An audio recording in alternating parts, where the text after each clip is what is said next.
All right, today we begin chapter 7, which is on hypothesis testing.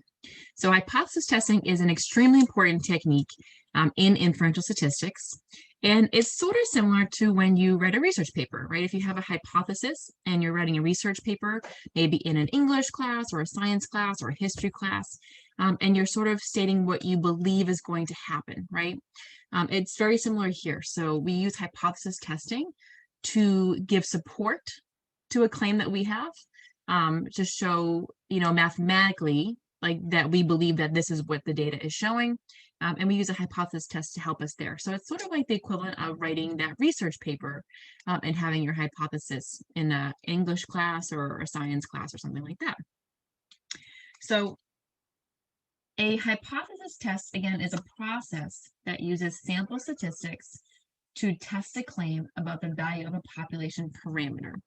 So, like we said before, most times it's not possible for us to have population data, right? If I had population data, then I really wouldn't need to hypothesis test because I would know exactly what's going on with the population. So we use hypothesis testing when we have sample data and we're trying to make a larger generalization to the entire population. So for instance, maybe I'm looking at students at the Mount and I want to see how many students pass statistics each semester. So I wouldn't, I mean, I guess I could take the entire population if I wanted to, right? Because after all the grades are in, I could actually find that data. Or if I wanted to, I could take a sample. So if I only take a sample of the students who are in statistics classes, then I could use their data to hopefully get an idea of what's happening at the school overall, right? So something like that. Researchers in fields such as medicine, psychology, and business rely on hypothesis testing to make informed decisions about new medicines, treatments, and marketing strategies, right? So particularly with medicine, that's a great example. So if there's a new drug out there, or new medication, obviously they're going to do testing about the drug, make sure it's safe and that they think it's working. But then you can do a hypothesis test, which shows that mathematically the data is significant, right? So not only are we kind of seeing it visually by doing the research and seeing that this drug seems to be working, but mathematically there is actually a difference there, that people are getting better or that it's working better than just a placebo effect, right, that we've talked about before. So the hypothesis test is your test that shows mathematically there is a significant difference. Now, a statement about a hypothesis parameter is called a statistical hypothesis. To test a population parameter, you have to carefully state a pair of hypotheses. So one statement represents the claim, so what you're trying to show, and the other is its complement or its opposite. So remember, complements mean opposites.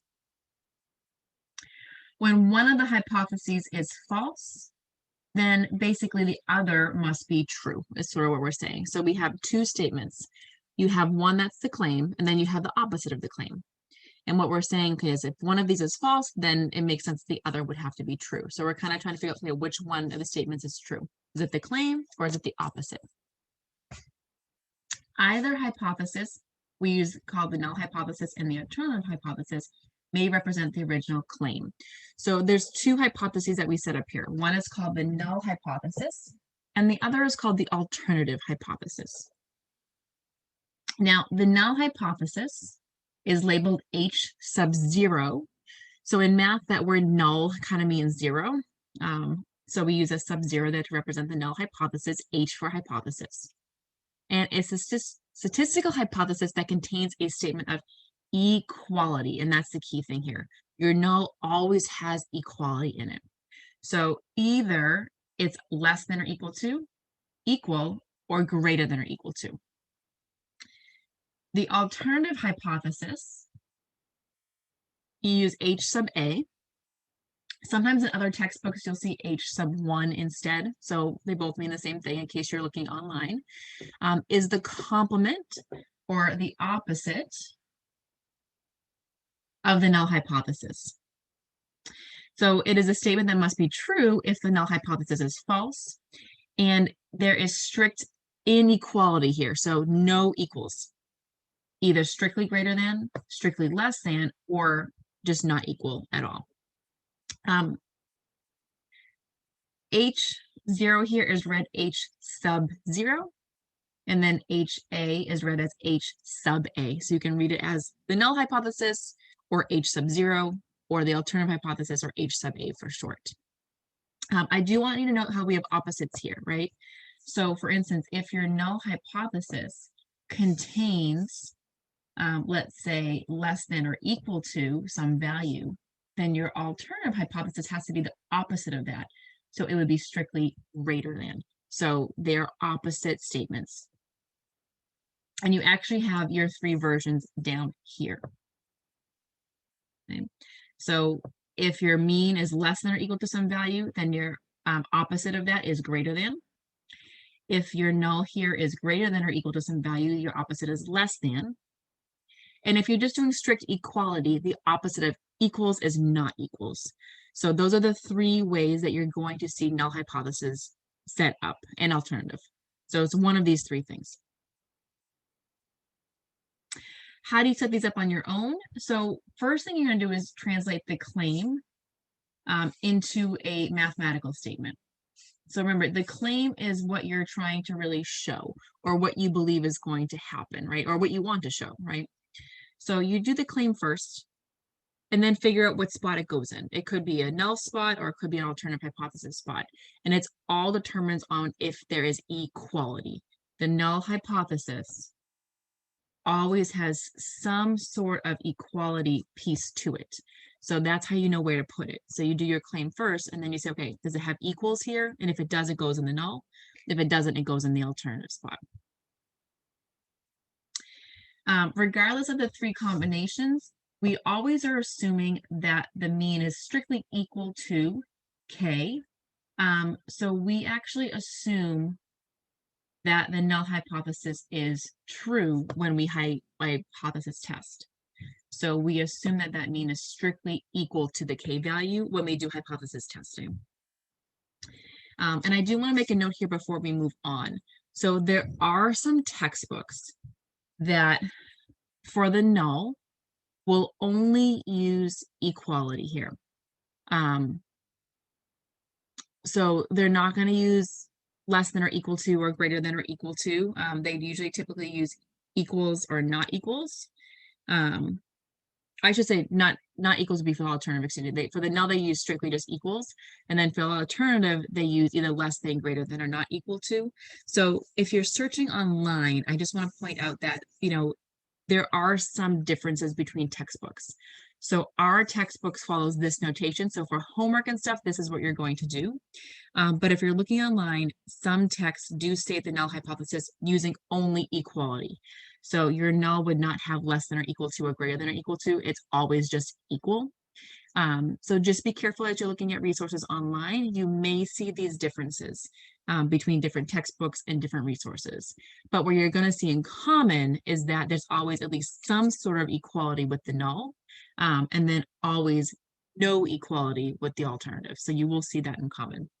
I just wanted to point that out because sometimes it gets confusing for students if they're doing watching videos online, like at YouTube or Khan Academy. They may be slightly different setups than what we're using here. Now, I'm not going to go through all the little notation here, but if you go to page 349 in your text, it does go through more verbiage. So just reminders that, this symbol here means less than or equal to.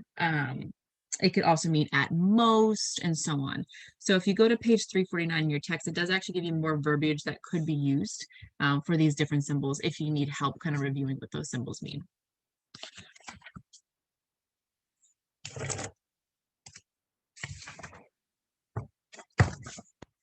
All right, let's do some examples.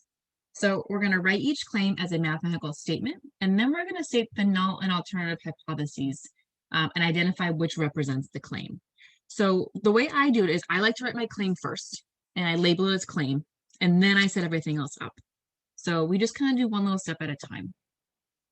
All right, so for A, it says, a school publicizes that the proportion of its students who are involved in at least one extracurricular activity is 61%.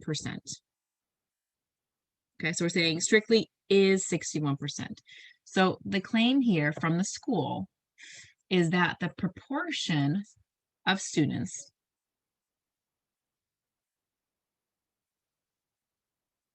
is 61%. So that's the statement in words, and I'm going to translate it to math. Now for proportion, we use a P here. So that's like your probability, your ratio. Is means equals, and we typically, again, use that decimal form when we're thinking about percents or probabilities. So we would use 0.61 here instead. So that's our claim. So now I'm going to figure out, okay, what's my null hypothesis and what's my alternative hypothesis? So remember that the null hypothesis is equality. So our claim here happens to have equality, so it's going to go into the null spot. Okay, so in this example, our claim happens to be the null, again, because it contains equality. So your null is the one that has the equal sign. Your alternative hypothesis is going to be the opposite of the null. So the opposite of equals is not equals. So here is my setup for my alternative hypothesis for A.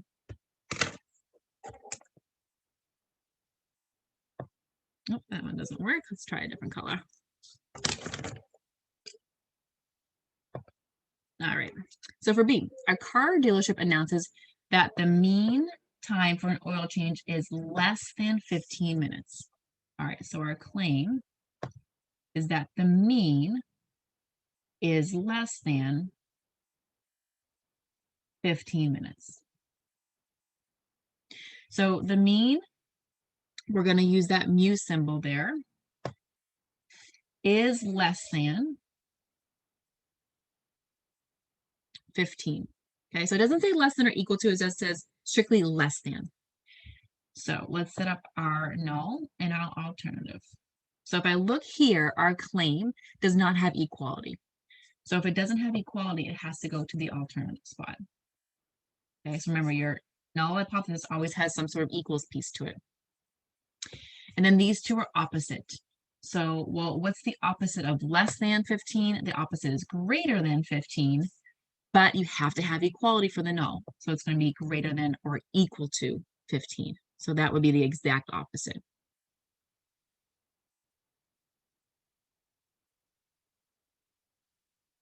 Okay. And then the last one, a company advertises that the mean life of its furnaces is more than 18 years. Oh my goodness, my markers are all running out.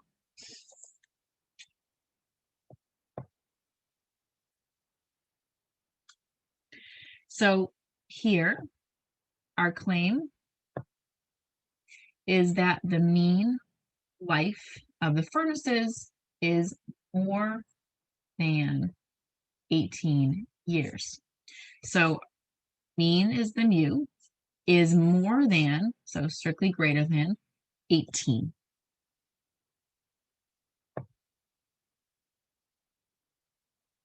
Now, notice that there's no equality here. So your claim is going to end up being in the alternative hypothesis position. And then your null, again, these are always opposites. So what's the opposite of greater than? It's going to be less than, but your null always has to have equality. So it's going to be less than or equal to. Okay. So in the first case, our null hypothesis was the claim. And in the last two cases, our claim became the alternative hypothesis. So it's about where the equal sign is. That's what's really important here. Now, I'm teaching about hypothesis testing, but we're just breaking it down little by little yet. So we're not even ready to do a full test. We're just kind of breaking down the different parts. So another thing that happens is we do have error. So there's always a chance of error in statistics, if you haven't noticed yet. We sort of don't prove anything 100%. We kind of always say that the data suggests something. The data shows this, but I can never really prove something. There's always a case of error. So no matter which hypothesis represents the claim, you always begin a hypothesis test by assuming that the equality condition in the null hypothesis is true. So I mentioned this already. When we test, we always assume that the null is true. No matter what your claim is, it doesn't matter. So you assume the equality part of that null statement is true. So when you perform a hypothesis test, you have to make two decisions. Or you end up making one of two decisions, excuse me. So you either will reject the null hypothesis, or you will fail to reject the null hypothesis. So if you reject the null hypothesis, then you're sort of saying that the alternative hypothesis is likely true. And if you fail to reject the null hypothesis, then you're saying that the null hypothesis is basically likely true. Okay, so I say the words likely because I'm not proving anything 100% here, but basically we reject the null hypothesis. So basically you're saying, hey, this was wrong. So the alternative hypothesis is likely true. Or if you fail to reject, basically that means that you keep the null hypothesis. You're saying like, hey, it seems fine. There's nothing wrong with it. It looks good. So you're saying the null hypothesis is likely true. Now, your decision is based on a sample rather than the entire population. So again, there's always a chance that you're wrong. So even though we do this as best we can, we think we have a great sample, we've random sampled, we've done everything correctly, there's always a chance you get a sample by accident that doesn't really represent the population. So there's always a chance that you're wrong. The only way to be absolutely certain of anything is to actually test the entire population. So if you're able to test the entire population, in a reasonable amount of time and for a reasonable amount of money, usually, then you should do that. But most times we can't. So just know that with samples, there's always a chance that error is going to occur. And there are two main types of error. So type 1 error occurs if the null hypothesis is rejected, but it's actually true. So again, I haven't told you how to decide these yet. We're gonna get there, but that's basically what you're deciding, one of these two things. So let's say you reject the null hypothesis because the numbers show that it's not correct. Well, there's always a chance that your sample was wrong, so it actually could have been true. And type 2 error occurs if the null hypothesis is not rejected, but it actually should be. It was false. And there's a little table here that kind of, I think, helps to organize this information. So you have the truth of the null hypothesis, and then you have the decision that you would make at the end of a test. So let's say you did not reject the null hypothesis. Well, if the null hypothesis is actually true, then you've made the correct decision. But if the null hypothesis really was false, then you have a type 2 error. If you choose to reject the null hypothesis, if it was true, then you have a type 1 error. And if it was false, then you've made a correct decision. Now, the thing is that you're not going to know the truth of the null hypothesis. So again, when we make these statements, we're saying what we see based on the data, but we're never 100% proving anything because we're not going to know the truth of the null hypothesis. Maybe later, maybe eventually when we do more and more research or we have more samples or we're able to get a larger sample size or something like that. But usually in the moment, you're not able to tell. So we make our statement, we feel confident in our statement, but there's always a chance that there's an error there.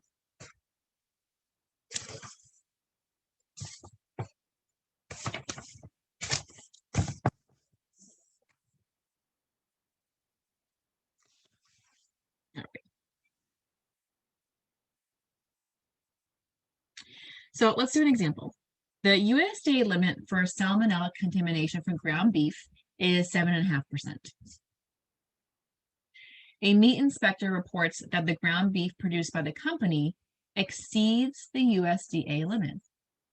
You perform a hypothesis test to determine whether the meat inspector's claim is true. When will a type 1 or type 2 error occur and which is more serious? So the first thing I have to do here before I actually look at any errors is actually set the problem up. So I have to write my claim and my hypotheses. So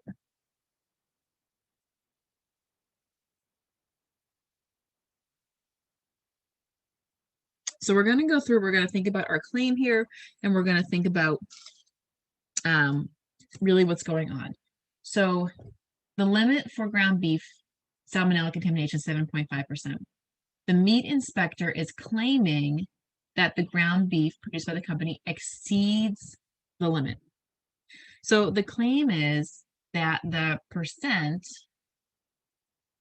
or proportion exceeds the 7.5% limit. So we're talking about a percent or proportion here, so we're going to use P instead of mu. Exceeds means strictly greater than.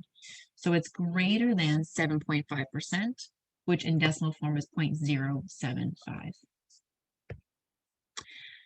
Because this has strict greater than sign, no equality, this is going to be our alternative hypothesis. So it's going to go here. Okay, so this is our claim. Now these two are opposites, so the opposite of greater than must be less than, and again, it has to have equality. So remember, your null always has to have some sort of equality piece to it. So it's going to be less than or equal to 0.075. All right. So again, the null is that the proportion is less than or equal to 0.075, which is what it's supposed to be. But the meat inspector is claiming that no, in fact, the proportion is greater than this. So that's his claim. So let's talk about our two types of error then.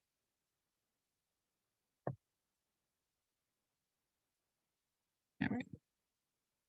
So type 1 error occurs if the null hypothesis is rejected,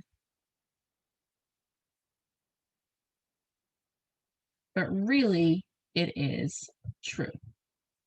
Okay, so what we're going to do here is we're going to reject that P is less than or equal to 0.075, right? That's our null. So we're going to reject that P is less than or equal to 0.075, but this is a mistake, right? Our type 2 error occurs if we fail to reject. Okay, so we don't reject the null hypothesis, but really the null hypothesis was false. Okay. So basically we're going to, in this case, so we're not going to reject the null hypothesis. So we don't reject that P is less than or equal to 0.075. So we sort of accept it.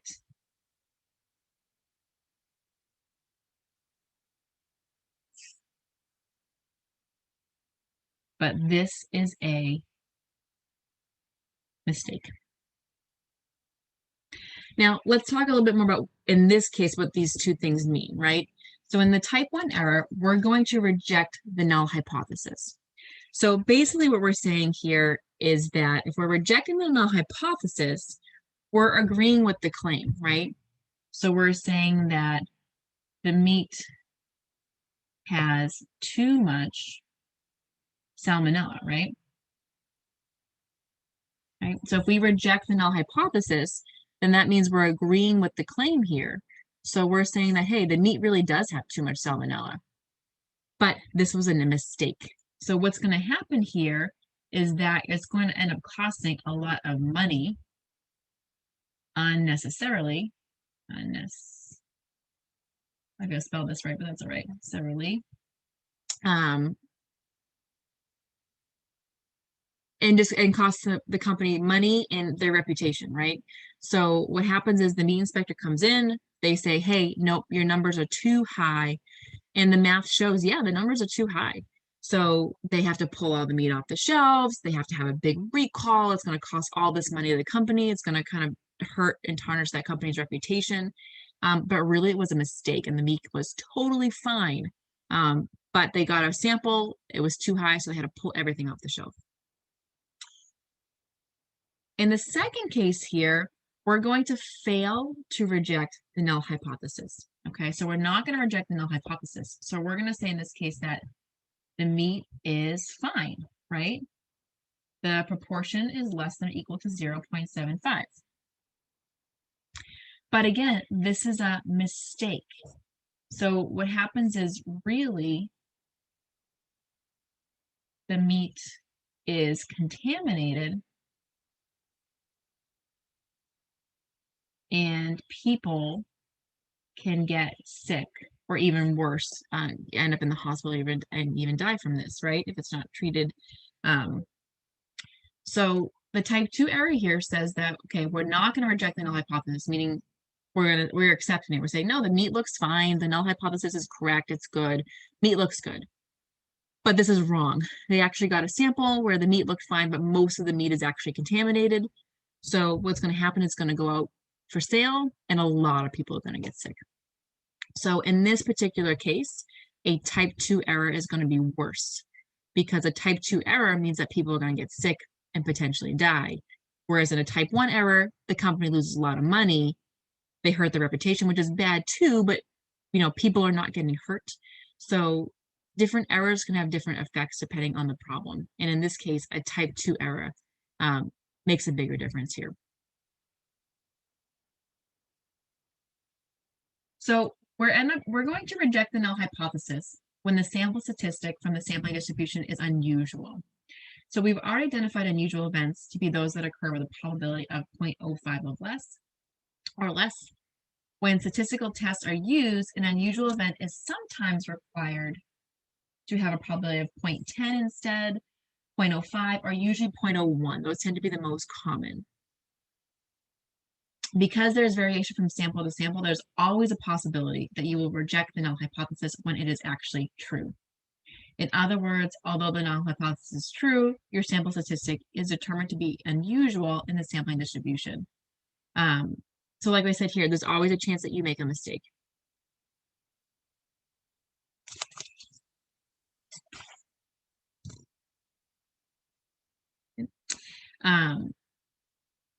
And we can decrease the probability of this happening by lowering the level of significance. So in a hypothesis test, just like in confidence intervals, we do have a level of significance that we choose. And it's going to be that alpha. So typically, we usually either choose alpha equals 0.10, alpha equals 0.05, or alpha equals 0.01. So this notation here is alpha. It is a Greek letter A. Okay, so it looks kind of like this, almost like a fish. So the level of significance is your maximum allowable probability of making a type 1 error. The probability of a type 2 error is denoted by the Greek letter B, which is called beta. Now, as a side note, when you decrease alpha, you are likely increasing your beta. So you want to balance them out, right? So in a case like this, where type 2 error is more important, you would want to probably minimize your type 2 error instead and make your type 1 error chance bigger. So in something like this, if you know that type 2 error is very dangerous, then you're going to focus on minimizing the type 2 error, and you're going to make your alpha larger. That's going to help decrease that type 2 error. So as you decrease your alpha, you are usually increasing your beta, meaning your type 2 error. As you decrease your type 1 error, your type 2 error increases. As you increase your type 1 error, your type 2 error decreases. So they work opposite of one another. So you have to kind of balance and think about, okay, in this case, what's the best choice? Do I want a smaller type 1 error or a smaller type 2 error? Calculating beta is actually very difficult. So we're not going to do it in this text. It's not as simple as just like subtracting with 1 or something like that. So finding the actual beta value is very difficult. So we're going to skip that, but just kind of understand that they work in conjunction. So as your alpha goes up, that beta is going to go down. And as your alpha goes down, typically your beta is going to go up. So as your type 1 error changes, your type 2 error also changes, but in the opposite way.